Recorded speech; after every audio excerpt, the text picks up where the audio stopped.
यह व्रत शुक्ल पक्ष के प्रथम शुक्रवार से शुरू किया जाता है।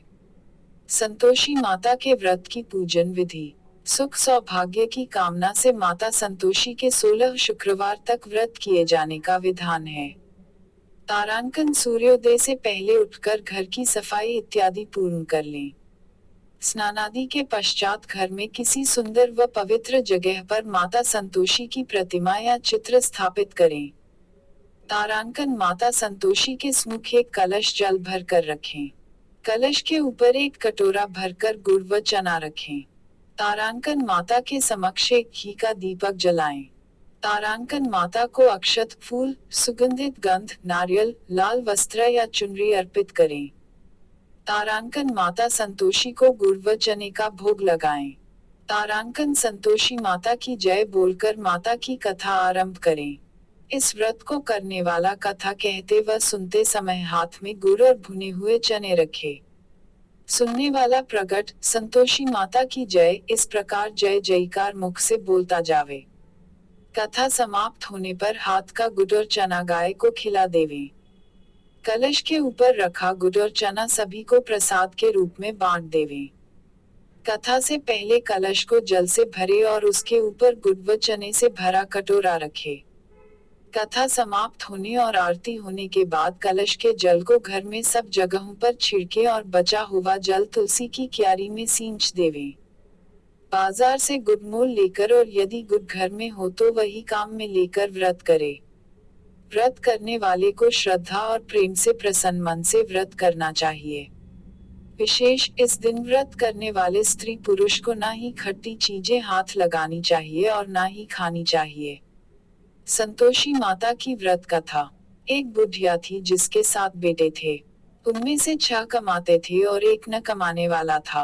वह बुढ़िया उन 6 को अच्छी रसोई बनाकर बड़े प्रेम से खिलाती पर 7वें को बचा खुचा झूठन खिलाती थी। परंतु वह भोला था अतः मन में कुछ भी विचार नहीं करता था। एक दिन वह अपनी पत्नी से बोला, देखो मेरी माता को मुझसे कितना प्रेम है। उसने कहा वह तुम्हें सभी की झूठन खिलाती है, फिर भी तुम ऐसा कहते हो, चाहे तो तुम समय आने पर देख सकते हो। एक दिन बहुत बड़ा त्योहार आया। बुढ़िया ने 7 प्रकार के भोजन और चूरमे के लड्डू बनाए। 7वां लड़का यह बात जांचने के लिए सिर दुखने का बहाना करके पतला कपा उड़कर सो गया और देखने लगा माँ ने उनको बहुत अच्छे आसनों पर बिठाया और 7 प्रकार के भोजन और लड्डू परोसे। वह उन्हें बड़े प्रेम से खिला रही है। जब वे 6 उठ गए तो माँ ने उनकी थालियों से झूठन इकट्ठी की और उनसे एक लड्डू बनाया। फिर वह 7वें लड़के से बोली, अरे रोटी खा ले। वह बोला, माँ मैं भोजन नहीं करूँगा, मैं तो परदेश जा रहा हूँ। माँ ने कहा, कल जाता है तो आज ही चला जा। वह घर से निकल गया। चलते समय उसे अपनी पत्नी की याद आई जो गौशाला में कंडे थाप रही थी।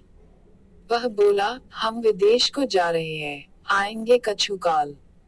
तुम रहियो संतोष से धर्म अपनो पाल। इस पर उसकी पत्नी बोली, जाओ पिया आनंद से, हमारी सोच हटाए। राम भरोसे हम रहे, ईश्वर तुम्हें सहाय। देहु निशानी आपनी, देख धरून में धीर। सुधी हमारी ना बिसारियो, रखियो मन गंभीर। इस पर वह लड़का बोला, मेरे पास कुछ नहीं है। यह अंगूठी है सोली और मुझे भी अपनी कोई निशानी दे दे। वह बोली, मेरे पास क्या है, यह गोबर भरे हाथ है। यह कहकर उसने उसकी पीठ पर गोबर भरे हाथ की थाप मार दी। वह लड़का चल दिया। ऐसा कहते हैं, इसी कारण से विवाह में पत्नी पति की पीठ पर हाथ का छापा मारती है। चलते समय वह दूर देश में पहुंचा। वह एक व्यापारी की दुकान पर जाकर बोला, भाई मुझे नौकरी पर रख लो। व्यापारी को नौकर की जरूरत थी, अतः बोला तनख्वाह काम देखकर देंगे, तुम रह जाओ। वह सवेरे 7 बजे से रात की 12 बजे तक नौकरी करने लगा। थोड़े ही दिनों में सारा लेन देन और हिसाब किताब करने लगा। सेठ के साथ 8 नौकर चक्कर खाने लगे। सेठ से उसे 2-3 महीने ने आधे मुनाफे का हिस्सेदार बना दिया। 12 वर्ष में वह नामी सेठ बन गया और उसका मालिक उसके भरोसे काम छोड़कर कहीं बाहर चला गया। उधर उसकी औरत को सास और जिठानियां बड़ा कष्ट देने लगी। वे उसे लकड़ी लेने जंगल में भेजती, भूसे की रोटी देती, फूटे नारियल में पानी देती। वह बड़े कष्ट से जीवन बिताती थी। एक दिन जब वह लकड़ी लेने जा रही थी तो रास्ते में उसने कई औरतों को व्रत करते देखा। वह पूछने लगी, बहनों यह किसका व्रत है, कैसे करते हैं और इससे क्या फल मिलता है? तो एक स्त्री बोली, यह संतोषी माता का व्रत है, इसके करने से मनोवांछित फल मिलता है। इससे गरीबी, मन की चिंताएं, राज के मुकद्दमे, कलह, रोग नष्ट होते हैं और संतान, सुख, धन, प्रसन्नता, शांति, मनपसंद वर मिल व बाहर गए हुए पति के दर्शन होते हैं। उसने उसे व्रत करने की विधि बता दी। उसने रास्ते में सारी लकड़ियां बेच दी व गुड़ और चना ले लिया। उसने व्रत करने की तैयारी की। उसने सामने एक मंदिर देखा तो पूछने लगी, यह मंदिर किसका है? वह कहने लगे, यह संतोषी माता का मंदिर है। वह मंदिर में गई और माता के चरणों में लौटने लगी। वह दुखी होकर विनती करने लगी, माँ, मैं अज्ञानी हूँ, मैं बहुत दुखी हूँ, मैं तुम्हारी शरण में हूँ, मेरा दुख दूर करो। माता को दया आ गई। एक शुक्रवार को उसके पति का पत्र आया और अगले शुक्रवार को पति का भेजा हुआ धन मिला। अब तो जेठ जेठानी और सास नाक सिकुड़ के कहने लगे, अब तो इसकी खातिर बढ़ेगी, यह बुलाने पर भी नहीं बोलेगी। वह बोली, पत्र और धन आवे तो सभी को अच्छा है। उसकी आंखों में आंसू आ गए। वह मंदिर में गई और माता के चरणों में गिरकर बोली, हे माँ, मैंने तुमसे पैसा कब मांगा था? मुझे तो अपना सुहाग चाहिए। मैं तो अपने स्वामी के दर्शन और सेवा करना मांगती हूँ। तब माता ने प्रसन्न होकर कहा, जा बेटी, तेरा पति आवेगा। वह बड़ी प्रसन्नता से घर गई और घर का कामकाज करने लगी। उधर संतोषी माता ने उसके पति को स्वप्न में घर जाने और पत्नी की याद दिलाई। उसने कहा, माँ मैं कैसे जाऊं, परदेश की बात है, लेन देन का कोई हिसाब नहीं है। माँ ने कहा, मेरी बात मान, सवेरे नहा धोकर मेरा नाम लेकर घी का दीपक जलाकर दंडवत करके दुकान पर बैठना। देखते देखते सारा लेन देन साफ हो जाएगा, धन का ढेर लग जाएगा। सवेरे उसने अपने स्वप्न की बात सभी से कही तो सब दिल लगी उड़ाने लगे। वे कहने लगे कि कई सपने भी सत्य होते हैं। पर एक बूढ़े ने कहा, भाई, जैसे माता ने कहा है वैसे करने में का डर है। उसने नहा धोकर माता को दंडवत करने घी का दीपक जलाया और दुकान पर जाकर बैठ जाया। थोड़ी ही देर में सारा लेन देन साफ हो गया, सारा माल बिक गया और धन का ढेर लग गया। वह प्रसन्न हुआ और घर के लिए गहने और सामान वगैरह खरीदने लगा। वह जल्दी ही घर को रवाना हो गया। उधर बेचारी उसकी पत्नी रोज लकड़ियां लेने जाती और रोज संतोषी माता की सेवा करती। उसने माता से पूछा, हे माँ, यह धूल कैसी उड़ रही है? माता ने कहा, तेरा पति आ रहा है, तुम लकड़ियों के 3 बोझ बना लें। एक नदी के किनारे रख, एक यहाँ रख और तीसरा अपने सिर पर रख ले। तेरे पति के दिल में उस लकड़ी के गट्ठे को देखकर मोह पैदा होगा। जब वह यहाँ रुककर नाश्ता पानी करके घर जाएगा तब तुम लकड़ियां उठाकर घर जाना और चोप के बीच में गट्ठर डालकर जोर जोर से 3 आवाजें लगाना, सासू जी। लकड़ियों का गट्ठा लो, भूसे की रोटी दो और नारियल के खोपड़े में पानी दो। आज मेहमान कौन आया है? इसने माँ के चरण छुए और उसके कहे अनुसार सारा कार्य किया। वह तीसरा गट्ठर लेकर घर गई और चोप में डालकर कहने लगी, सासू जी, लकड़ियों का गट्ठर लो, भूसे की रोटी दो, नारियल के खोपड़े में पानी दो, आज मेहमान कौन आया है? यह सुनकर सास बाहर आकर कपट भरे वचनों से उसके दिए हुए कष्टों को भुलाने ले लिए कहने लगी, बेटी, तेरा पति आया है, आप मीठा भात और भोजन कर और गहने कपड़े पहन। अपनी माँ के ऐसे वचन सुनकर उसका पति बाहर आया और अपनी पत्नी के हाथ में अंगूठी देखकर व्याकुल हो उठा। उसने पूछा, यह कौन है? माँ ने कहा, यह तेरी बहू है, आज 12 बरस हो गए, यह दिन भर घूमती फिरती है, काम काज करती नहीं है, तुझे देखकर नखरे करती है।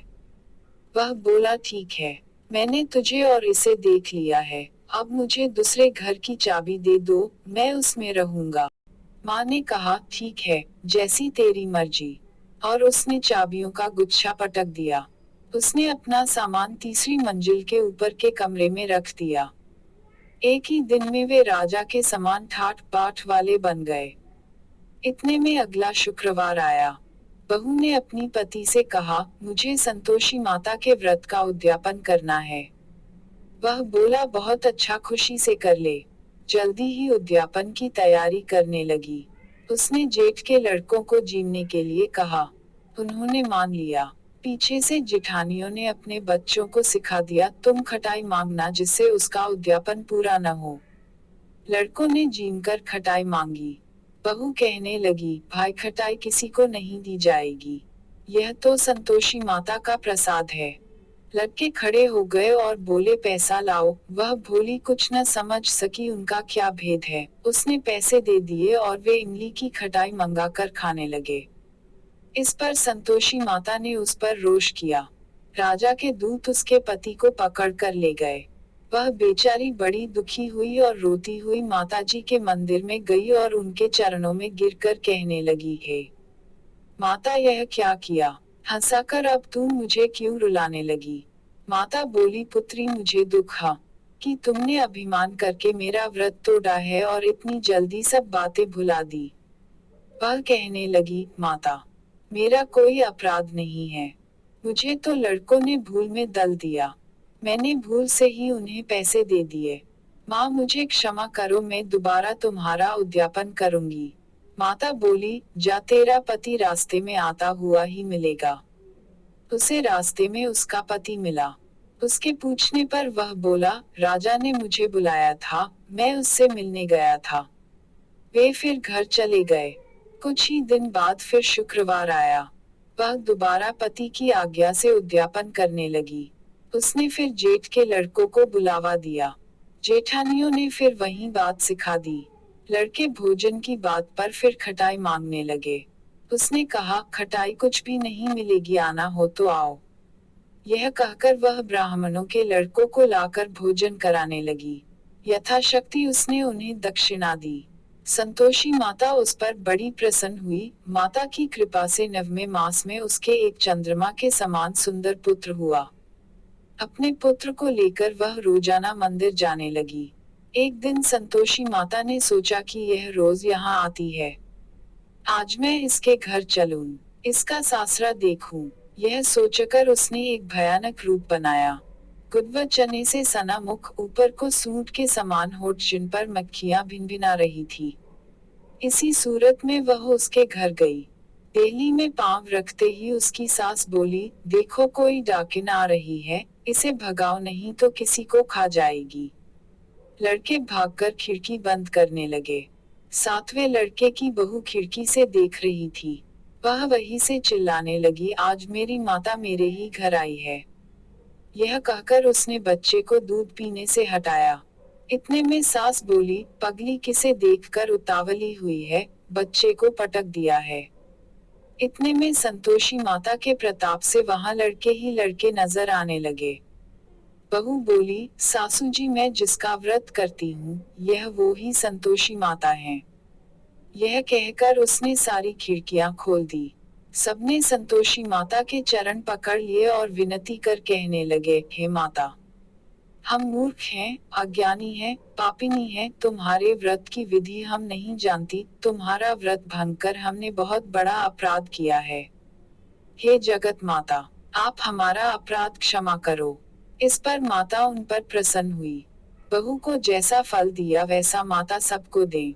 आरती। जय संतोषी माता मैया, जय संतोषी माता, अपने सेवक जन को सुख संपत्ति दाता। सुंदर चीर सुनहरी माँ, धारण कीन हो, हीरा पन्ना दमके, तन श्रृंगार लीन हो। गेरुलाल घटा छवि, बदन कमल सोहे, मंद हस्त करुणामय, त्रिभुवन मन मोहे।